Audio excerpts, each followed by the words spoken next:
Entertainment की दुनिया से खबर दें आपको। लाहौर में गुलकार वारिस बेग के साहबजादे अम्मार बेग के गाने रिलीज कर दिए गए। लॉन्चिंग तकरीब में गुलकार राहत फ़तेह अली खान, गवर्नर पंजाब और दीगर नामवर शख्सियात ने शिरकत की। अम्मार बेग हमारे साथ मौजूद है, उनसे बात करते हैं और जानते हैं कि मुस्तकबिल में उनके प्लान्स क्या हैं। अम्मार, बहुत शुक्रिया बोल न्यूज़ के लिए वक्त आपने दिया। सबसे पहले आपसे ये जानना चाहेंगे कि इंडस्ट्री में और भी बहुत सारे गुलकार हैं जो बहुत अच्छा गाते हैं, आप खुद क्या समझते हैं, आप कितने मुनफरिद हैं दूसरों से? जी अस्सलाम वालेकुम, thank you for having me over. मेरी कोशिश यही है कि मैं जो भी करूं थोड़ा डिफरेंट करूं, यूनिक करूं।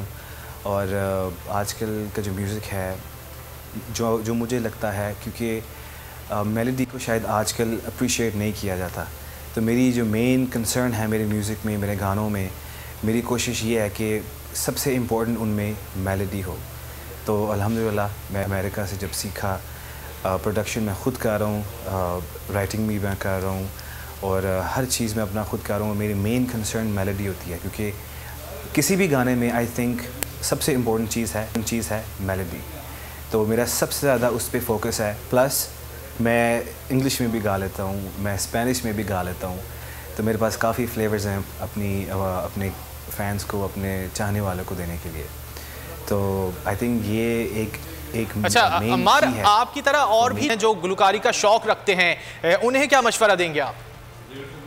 मेरा सबसे यही मशवरा है, क्योंकि फर्स्ट ऑफ ऑल मैं, बिकॉज़ मेरे फादर एक सिंगर हैं, इसका मतलब यही नहीं है कि मेरे लिए चीज़ें आसान थी। आजकल कंपटीशन बहुत बढ़ गया है और मुझे लगता है सबसे बड़े क्रिटिक मेरे फादर खुद हैं।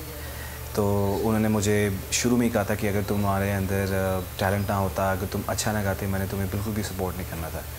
उसके साथ साथ मैंने जब अमेरिका में था, मैंने वहाँ पे वेस्टर्न म्यूज़िक सीखा और उसके साथ साथ मैं जब पाकिस्तान आया, मैं क्लासिकल म्यूज़िक सीख रहा हूँ, जो प्रॉपर ग्राइम क्लासिकल म्यूज़िक है, राग और साज के साथ। तो आई थिंक सबसे इम्पोर्टेंट चीज़ ये है, हम कोई भी बाहर भी कोई जॉब अप्लाई करते हैं, उसके लिए आपको सबसे पहले ट्रेनिंग होनी चाहिए। जस्ट बिकॉज आप गा सकते हो, just because you are bathroom singer, that does not mean that you can be famous और आप मशहूर हो सकते हो। बट बेसिक ट्रेनिंग आपको राग का, सुर का, ताल का, सबका पता होना चाहिए। तो अल्हम्दुलिल्लाह I am very fortunate enough to get this education. ठीक है अम्मार, आपके 2 गाने भी रिलीज़ हो चुके हैं कि आपने बताया कि आप इंग्लिश में भी सिंगिंग करते हैं, उर्दू में भी सिंगिंग करते हैं, स्पेनिश में भी करते हैं। नाज़रीन को क्या सुनाएंगे आज आप? एब्सोल्युटली, मैंने एक गाना फरीदा खानम जी का गज़ल है, मशहूर ज़माना, बहुत ही मशहूर, आज जाने की ज़िद ना करो। उसको मैंने अपने स्टाइल में थोड़ा सा रेंडिशन किया उसकी। वैसे तो काफ़ी लंबी गज़ल है, उसको मैंने 4 मिनट में जितना अच्छा मैं कर सकता था अपने स्टाइल में मैंने उसको गाया। तो उसकी आपको 1-2 लाइनें सुनाता हूँ। आज जाने की ज़िद ना करो,